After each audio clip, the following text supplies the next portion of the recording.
Bond বা শুল্কমুক্ত সুবিধায় আমদানি করা সুতা, কেমিক্যাল ও লবণ প্রবেশ করেনি প্রতিষ্ঠানের বন্ডেড ওয়্যারহাউসে। আমদানিকৃত প্রায় 766 মেট্রিক টন কাঁচামাল বিক্রি করে দেওয়া হয়েছে খোলা বাজারে। বন্ড সুবিধায় পণ্য এনে এমনই ভয়াবহ অনিয়ম করেছে একটি গ্রুপের 3টি প্রতিষ্ঠান।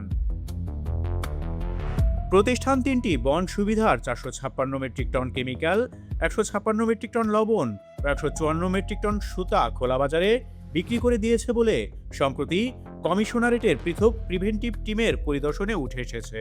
ফলে এসব প্রতিষ্ঠানের বিজনেস আইডেন্টিফিকেশন নম্বর বা বিআইএন লক করার কাজ শুরু করেছে বন্ড কমিশনারেট।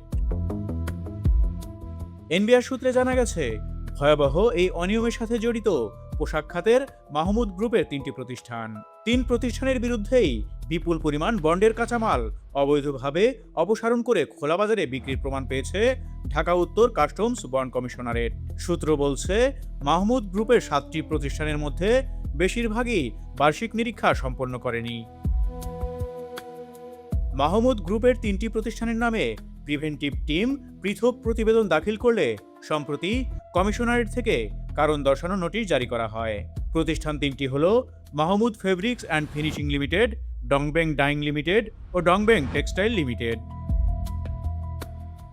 এনবিআর সূত্র বলছে, মাহমুদ গ্রুপের 4টি প্রতিষ্ঠান বন্ধ রয়েছে। প্রিভেন্টিভ টিমের সুপারিশ অনুযায়ী 4টি প্রতিষ্ঠানের বিআইএন লক করার কার্যক্রম শুরু করেছে বন্ড কমিশনারেট। প্রতিষ্ঠান 4টি হল Mahmud indigo limited, Mahmud jeans limited, Mahmud washing plant limited ও মাহমুদ ডেনিমস লিমিটেড। এদিকে বন্ড সুবিধার কাঁচামাল বিক্রির বিষয়টি অস্বীকার করেন মাহমুদ গ্রুপের ব্যবস্থাপনা পরিচালক একেএম আমিনুল ইসলাম। জাতীয় অর্থনীতিকে তিনি বলেন, এটা নিয়ে ভুল বোঝাবুঝি হয়েছে, আমাকে চিঠি দিয়েছে, আমি উত্তরও দিয়েছি, আমরা 100% ঠিক আছি।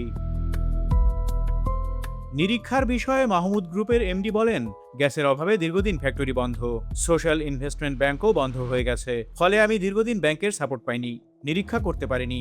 বন্ধ বাকি 4টি প্রতিষ্ঠানের আমদানি রপ্তানিতে গরমিলের বিষয়ে তিনি বলেন, গ্যাসের অভাবে বন্ধ, গরমিল তথ্য মনে হয় ঠিক না, আমি নিয়ম মাফিক সব করেছি, নিয়মের বাইরে কিছু নেই।